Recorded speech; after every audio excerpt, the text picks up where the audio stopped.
Chapter 1. Out of the Stable. Because in Stable 2, no pony ever enters and no pony ever leaves. Gray. The walls of the maintenance stalls were all a very monotonous, dull gray. The particular wall I was staring at had the merit of being a very clean gray. Pip bucks were notoriously hardy and reliable, so being the stable's pip buck technician meant that there were long periods of nothing to do. Being the pip buck technician's apprentice meant that I was assigned all the mundane daily chores while my trainer took extended naps in the back room. Chores like cleaning the walls. This wall needs a mural. I let myself fantasize, picturing the overmare agreeing and ordering Palette herself to turn our entire stall into one of her brightly colorful masterpieces. Palette was the greatest painter in Stable 2, and like every skilled artist, that made her a stable treasure. Life in Stable 2 inevitably began to eat at your spirit. You were born in the stable, you lived your whole life in the stable, you were going to die there, and the course of your life was largely laid out for you to see by your cutie mark party. So the overmare insisted that a new song be added to the stable broadcast's repertoire each week, that public areas were brightly painted and adored with uplifting and motivational murals, that regular parties were planned in the atrium, all in an effort to distract and stave off depression. Reality came crashing back as I stared at the eternally blank gray. Beautifying maintenance areas was tragically low priority already, and the pip buck technician stall was one of the least trafficked parts of maintenance. I felt my ears droop as I started to realize that I'd be staring at this same gray wall nearly every day for the rest of my life. Oh dear. Is it really that bad? And there she was. Velvet Remedy, the gorgeous charcoal-coated unicorn with streaks of color in her white mane and with a voice as smooth as silk and rich as finest chocolate, was standing in the doorway of my stall. I felt immediately grateful that I had finished the cleaning and simultaneously ashamed that the room was so beneath her. I couldn't believe she was standing there. I'd seen her on the stage above us at late parties, I'd listened to her songs incessantly, recording every new one on my pip buck so that I didn't have to wait to hear it again. I'll admit it now, I'd had a crush on Velvet Remedy for years. Me and at least 300 other ponies. My mother used to laugh at that. "Little Pip," she would say, chortling with her friends, "Velvet Remedy's barn door doesn't swing that way." It took me a couple years to understand what my mother had meant by that. And took me several seconds to process that Velvet Remedy had just asked me something. Wah-ha. Wonderful response, Little Pip. So elegant. I wanted to dig my way through the concrete floor and pull the chunks over the top of me. She smiled sweetly. She smiled at me. And in that amazing voice, "You looked so heartbroken when I came in. Is there anything I can do?" Velvet Remedy offered to help me. I was shocked back to my senses. Velvet Remedy must have some reason to be down here. Some pip buck reason. It wasn't like she would just go wandering around maintenance, after all. Looking around, I realized that I was the only pony on duty. My teacher was, as usual, asleep in his office. Oh, no, it was nothing. I tried to regain composure. How may I be of assistance? Velvet Remedy's expression was both compassionate and unconvinced, but she lifted a forehoof, raising her pip buck up to my gaze. A more elegant model than mine, with her initials and cutie mark, a beautiful bird with wings outstretched and beak opened in song, embellishing it tastefully. I hate to be a bother, but it's begun to chafe.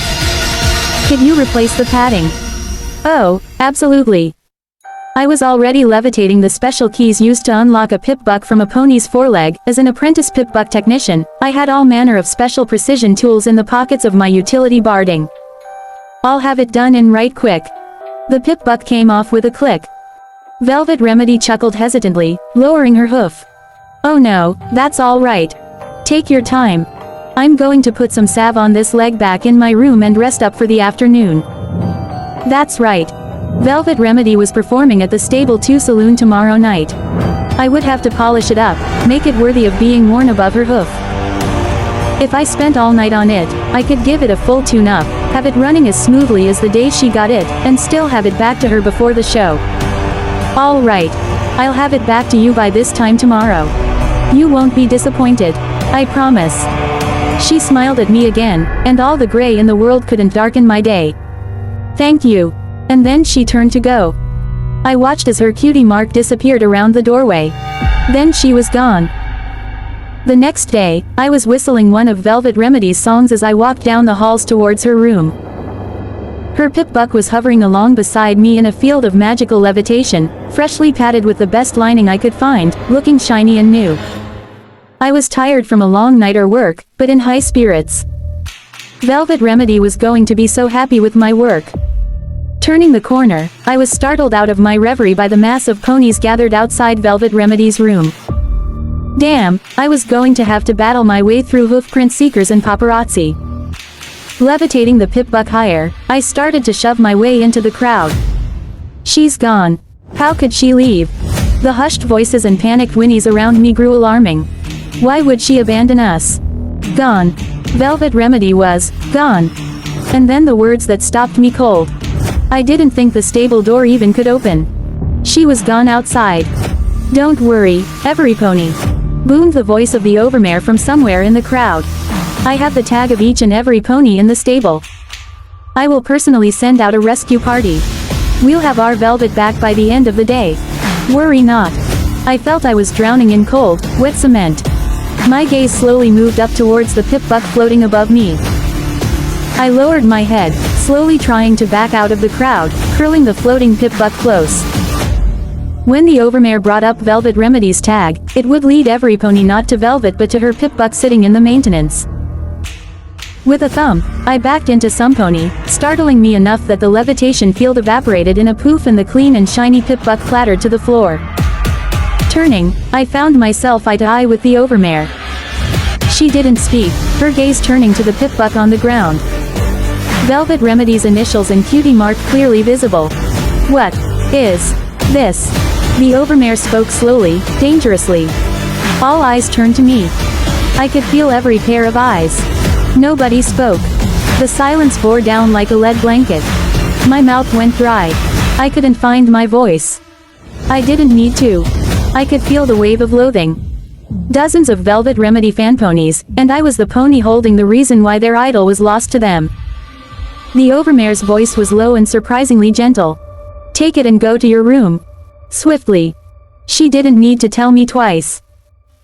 I lay on my bed that evening, poking at Velvet Remedy's Pip-Buck as the radio in my own played yet another reiteration of the tragedy of the day. I couldn't believe it. Velvet Remedy was gone.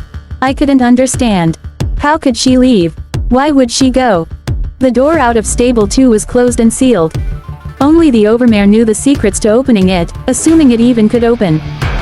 Which, obviously, it could. But why? Nobody really knew what was outside, if there was anything out there at all. Historical books suggested the world outside was blasted, lifeless and poisonous. That was, at least, the common and logical assumption. But a ghost story some pony told at my first and only slumber party had given me horrible nightmares and still lurked in the shadows of my head. A tale of a pony who somehow got the stable door open and stepped outside, only to find out that there was no outside. Just a great nothingness that whisked the pony away, devouring her soul so that she was nothingness too. Empirically, I knew that wasn't the case, but the mental image still haunted me. The two things I did understand was that Velvet Remedy had gotten me to remove her Pip-Buck so the overmare couldn't track her with it, and that I was screwed. Being the smallest pony my age, and the last to get my cutie mark, did not facilitate building friendships with my peer ponies. Mother honestly didn't help either. Nor did waking up screaming at my first slumber party.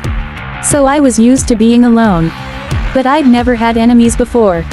I'd been beneath the notice of other ponies, but I'd never had one hate me. I really couldn't blame them either, even though it totally wasn't fair. They were upset and hurt and needed a scapegoat. The news hadn't mentioned me by name, just, Velvet Remedy's custom-decorated Pip-Buck was found in the possession of a Pip-Buck technician pony, but with a whole 2 of us, it wasn't hard for every pony to figure out, even without the scene outside her room earlier. The overmare was speaking on the radio. We are all feeling this loss. But I want to remind every pony that Velvet Remedy chose to do this. She chose to leave her home. To abandon us, her family. She betrayed my trust and she betrayed yours, just as she betrayed the trust of the pony who she tricked into removing her Pip-Buck, ensuring we could not find her. I know many of you are angry or hurt. I urge you to direct that anger where it truly belongs. As thankful as I was for her words, it wasn't going to change the resentment that I would face every day, even if every pony kept it to themselves. It hung in the air like old smoke. I distracted myself with the errant Pip Buck, taking note of an encrypted file. I had spotted it yesterday, figuring it was probably an unfinished new song. I didn't want to open it then, both out of respect for Velvet Remedy's privacy and a dislike of spoilers, but I guessed it didn't matter anymore. The song would never be played. Opening a pouch on my utility barding, I withdrew an access tool that would allow me to remove the encryption safely and easily. It was a sound file. I played it. The override code for opening the door to Stable 2 is CMC3BFF. I shot up in surprise at what I had heard. Swiftly, I turned off the radio and played it again. I didn't recognize the voice. It was female, kinda sweet, and had a strange accent that didn't sound like anyone in the stable. But now I knew how Velvet Remedy left. I must have sat there for hours, contemplating what I should do. But finally, I made my choice. I was going to go outside after her. I was going to bring her back. I stood there, staring at the huge steel door that sealed Stable 2 away from the horrors or nothingness outside. And at the 2 guard ponies who blocked my way. I had my saddlebags packed with apples and necessities. Even a big book of arcane sciences for something to read. I had 2 canteens around my neck. I was ready to go. But the overmare was making sure there were no follow-up acts. Insistence and glowering looks weren't getting me anywhere. My horn was glowing, but they stood their ground, unimpressed. They weren't going to let me anywhere near the control panel. Hey, aren't you the filly who let our Velvet get lost outside anyway? One of the guards inquired daringly, taking a bullying step forward. The other guard looked away in disgust. I'm not sure if he was disgusted at me, or if he felt like the overmare seemed to about ponies wanting to take it out on me. I was kinda hoping it was the former, considering what I was about to do to them. Thud. The metal footlocker above them dropped onto their heads, knocking both out cold. Earth ponies, they never see that levitating something up behind you trick coming.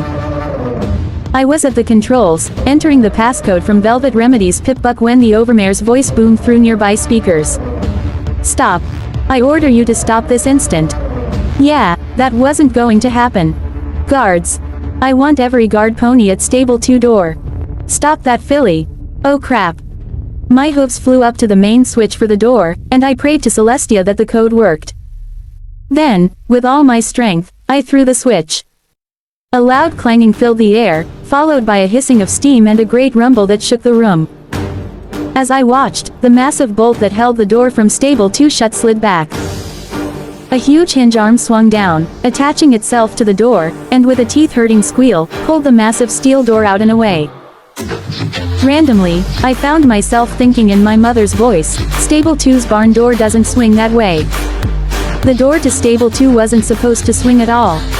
Even though I threw the switch, I was stunned to see it actually open. You don't have to do this, little Pip, isn't it? The overmare's voice kicked me out of my stupor. I could hear the hooves of galloping guards drawing near. I took a step towards the door. Don't worry. I'll bring her back. No, you won't. If you leave here, you'll never be let back in. For a moment, the unfairness stung. The overmare was willing to send out a search party to bring Velvet Remedy back. But then, Velvet was special, and I was not. Part of me wanted to turn back right there, crawl back to my room and my dreary but safe life. Drawing myself up, I stepped out the door. With a final hiss and clang, the steel door of Stable 2 closed irrevocability behind me. I don't know what I expected to find just beyond the door, but it certainly wasn't this long, dark hallway that smelled of rotting timbers and sepulchre air. I was no longer in the stable. But I wasn't outside yet either. I was in limbo. I turned on my Pip Buck's light, and recoiled with a gasp at the skeletons of long-dead ponies which littered the hall. The outside of the stable door was marred from where ponies had slammed on it until their hooves cracked and shattered, trying to get in. Moving forward quickly, I discovered that the hallway opened into an old room with stairs leading up to a horizontal door with a shattered lock. The entrance from the outside world into Stable 2 had been cleverly disguised as the door to a humble apple cellar. And by disguised, I meant that the person who built it had been building an apple cellar. Taking a deep breath, I trotted up the stairs, swung open the cellar door, and stepped outside.